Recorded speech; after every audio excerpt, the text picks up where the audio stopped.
Hi, I am Dr. Arijit Bhattacharya, Department of Biological Sciences at MS University. I would like to discuss about a very important molecular process, which is recombination. During this discussion, we would like to touch upon several aspects of recombination, particularly the basic understanding of recombination, the basic experiments that led us to the primary concepts of recombination. Then we would discuss about the very molecular processes linked to recombination. There are several types of recombination that can occur within a cell, of which we would initially discuss about homologous recombination with deeper detail, and subsequently we would try to discuss about other types of recombinations. So let us start our journey with recombination. I would like to share my PowerPoint presentation for this purpose. And also, I must mention that for the illustrations, I took help of different textbooks which are mentioned in each of the slides as references. And of course, I would recommend all the students to go through these textbooks for a deeper and clear-cut understanding information on recombination. So let us start.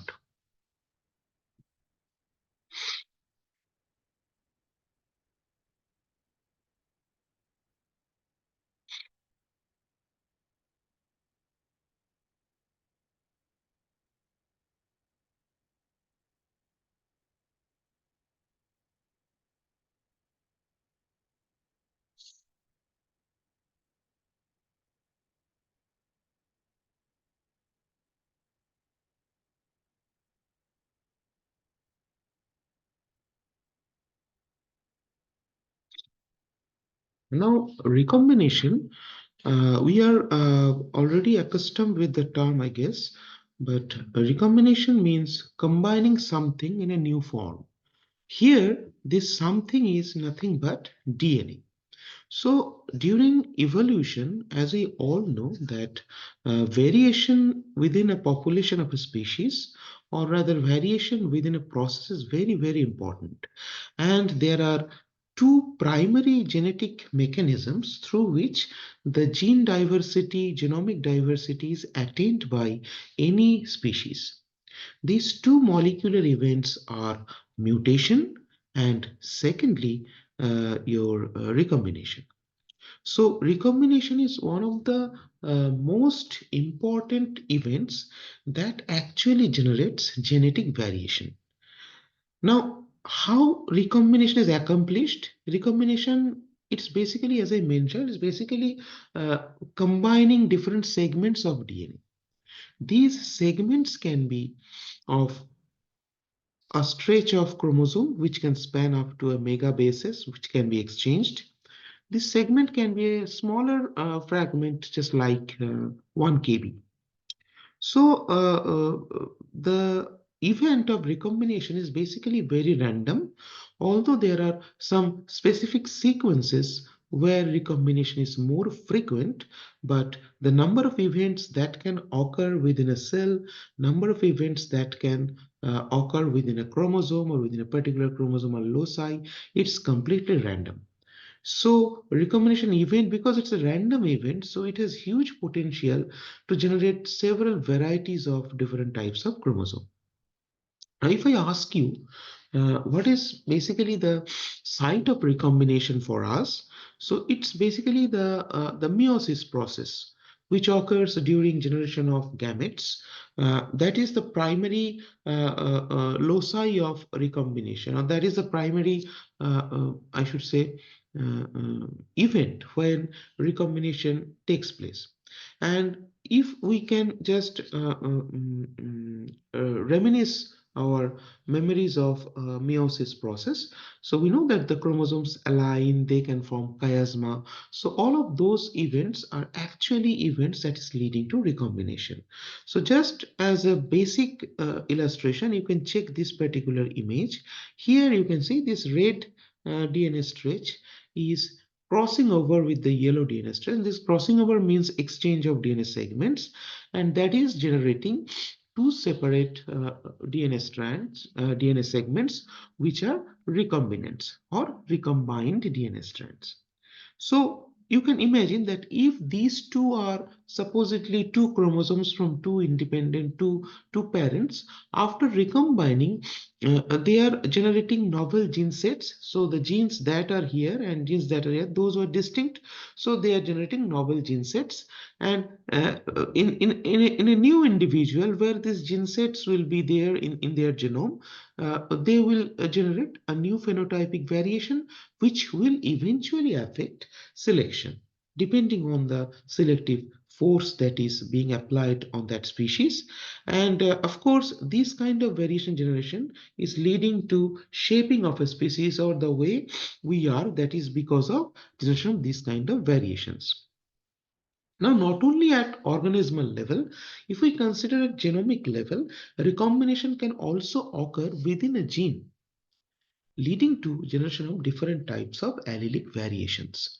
So there are different gene superfamilies, immunoglobulin gene superfamilies, MHCs, and a lot of other gene superfamilies where variation of a specific type of gene is mediating different types of functions. So those gene superfamilies are generated by different types of recombination. So allelic variation can also be accomplished by recombination. Lastly, you have to understand that while generating gametes, all of us would act as a factory of recombination.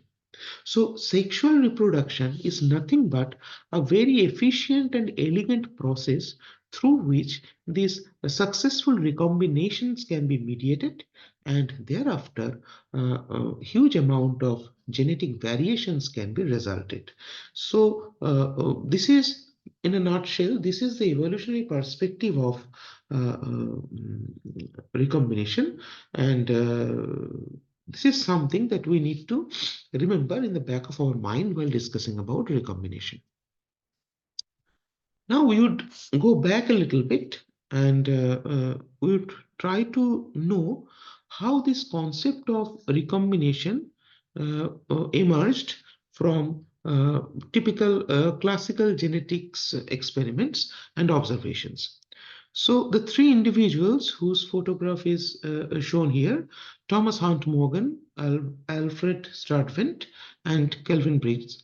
So they were one of the pioneers of classical genetics, particularly Drosophila genetics. So Thomas Hunt Morgan, he was one of the main principal investigator, one of the leading principal investigators of that time on Drosophila genetics. Sturtevant, whereas they were his students, and huge legacy of classical genetics from them.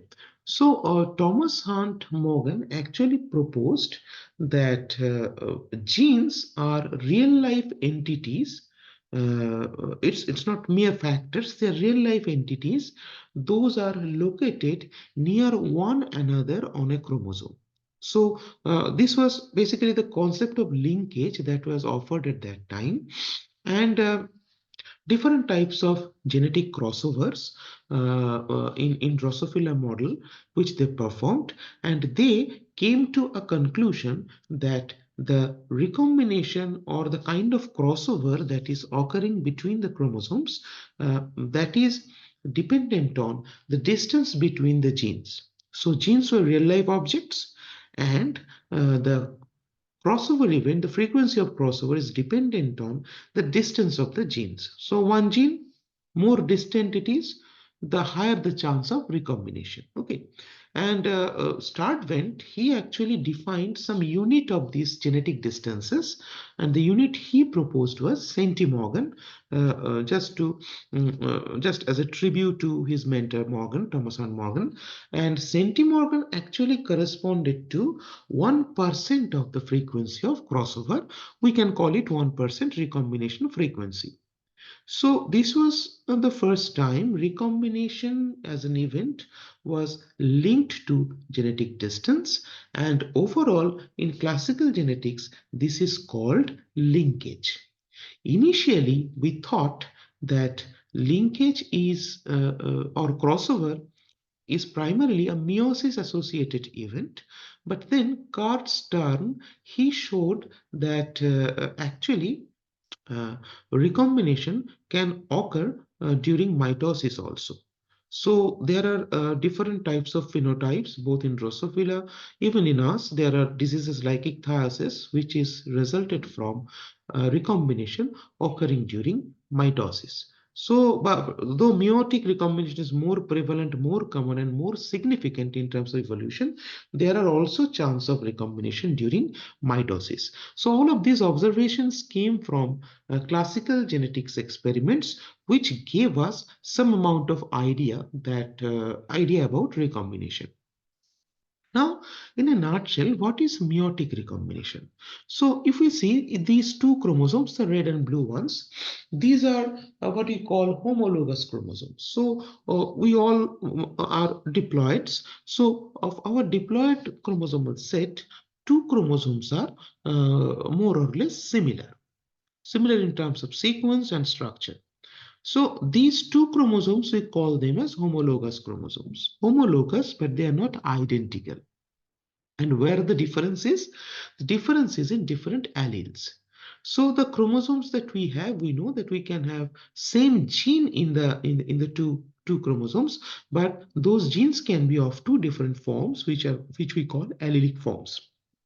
So let us assume this red one is a chromosome where for the gene A, the allelic form is block A, and for the gene B, the allelic form is small b. For the gene A, the allelic form is small a in the second chromosome. Similarly, for B, the allelic form is capital B here, and in the blue, the allelic form is small b.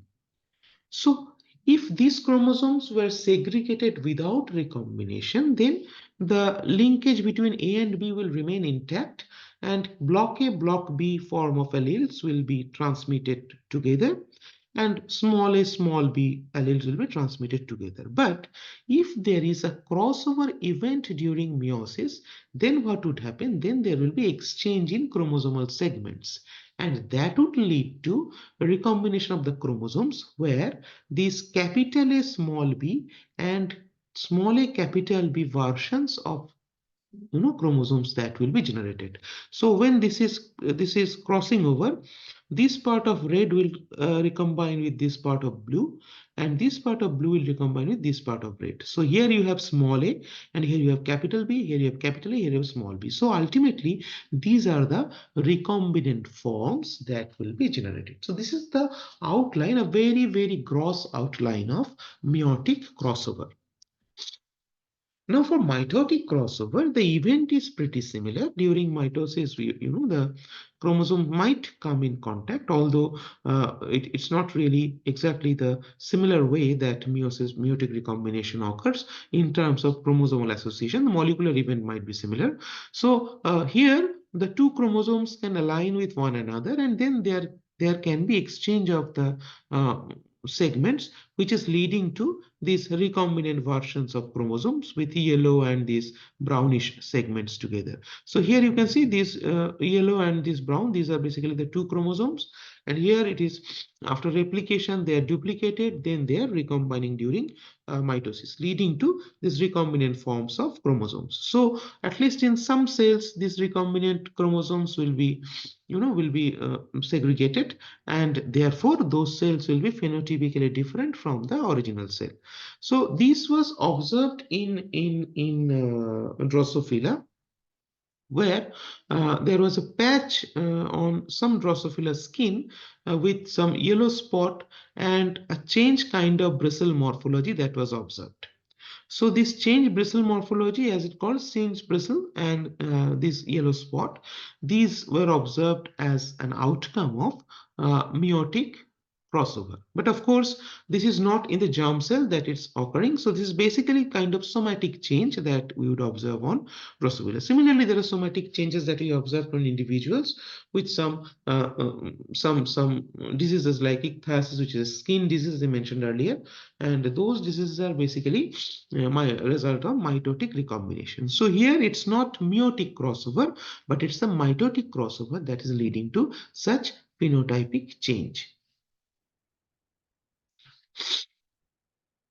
Next, another observation that was made by Hans Winkler, it is also considered as genetic recombination, and it was also one of the earlier observation that recombination can occur even within a gene. So, gene conversion, as it is called, because here what is happening? Say if this is this red chromosome, it has some allele called M, capital M. And in the blue chromosome, the same allele is small m. Now, something can happen that there can be a regular crossover event which is leading to general recombination between the two chromosomes, as well as there can be another crossover event that can occur between the genes. So that can lead to change of these alleles. So here, these during this recombination, this capital M DNA can be exchanged with this small m DNA. Now, normally what happens for these kind of changes where the change is in a small part of DNA, it is dealt with a repair mechanism that is called mismatch repair mechanism. Sometime mismatch repair mechanism fails. So what would happen? The strand exchange that resulted in this uh, exchange of capital M to small m, the altered version, for example, here the capital M is exchanged with this small m. So in this blue chromosome, in this particular part, the allele is changed to capital M. So if this is not repaired to get reconverted to small m, this part will remain as capital M, and this would result into gene conversion. So you can see for a normal crossover, ideally, here this M should be replaced by small m, and this capital M should be replaced by small m, and this small m should be replaced by capital M for normal crossover. But for gene conversion, here the capital M is kept intact in this chromosome, and a new set of capital M, a new capital M emerged in the other chromosome. So for a typical crossover, the number of alleles, like for example, for a typical crossover here, if you have one capital A, one small a, one capital B, one small b, after recombination, the number will be fixed: one capital A, one small a, one capital B, one small b. But here, after gene conversion, you can see there are three capital M and one small m. So gene conversion would mean that the number of available allele that would also vary after recombination.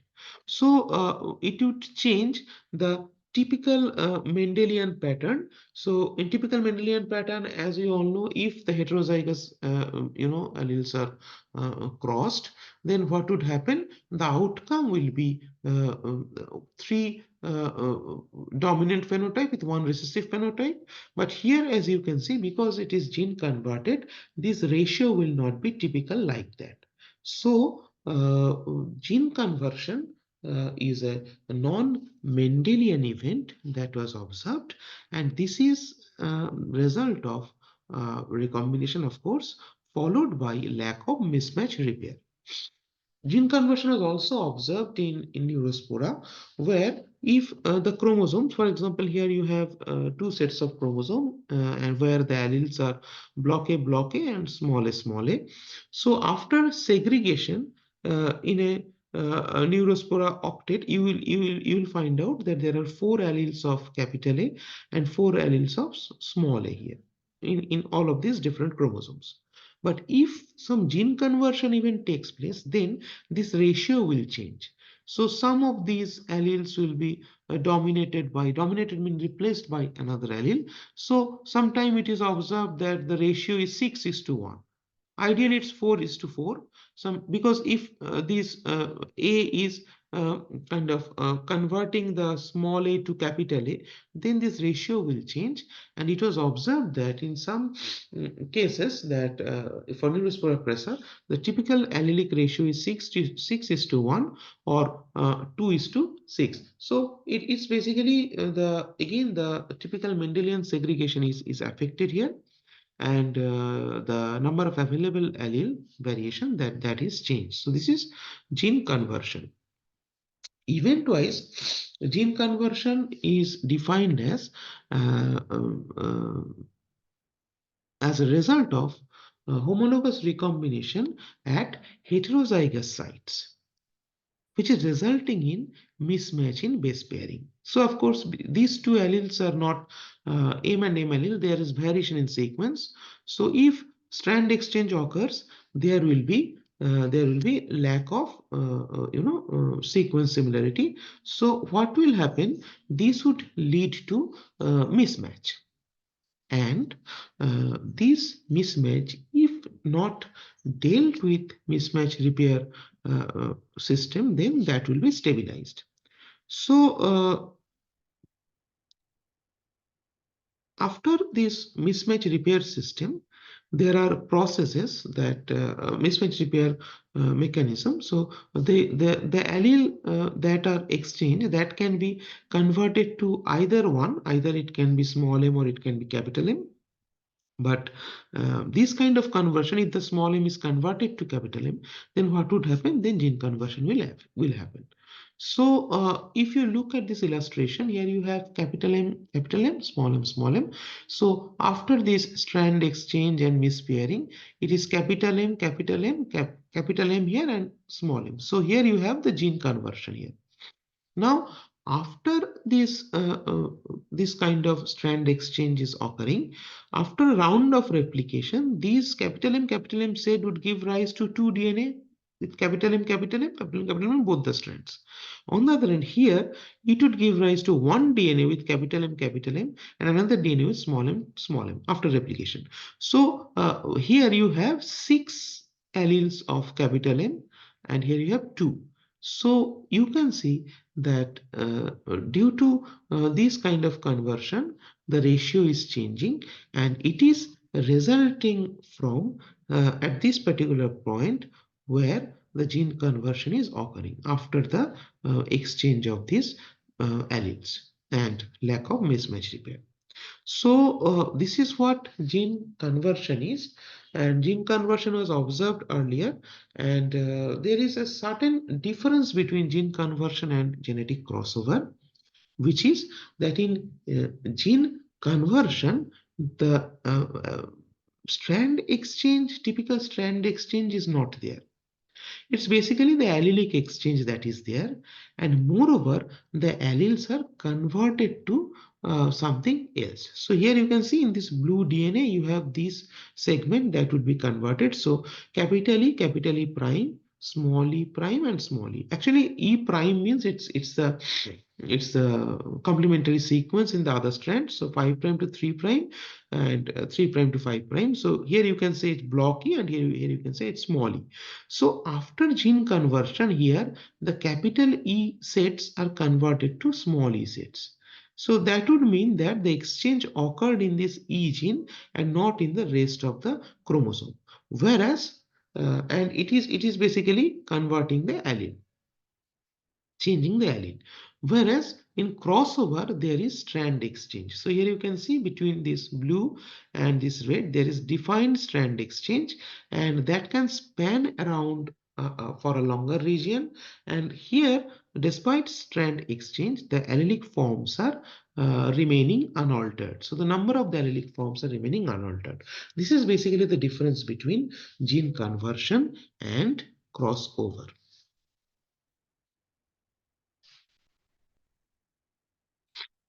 Now we would get into some early evidence of recombination, where some of the molecular nature of recombination was revealed.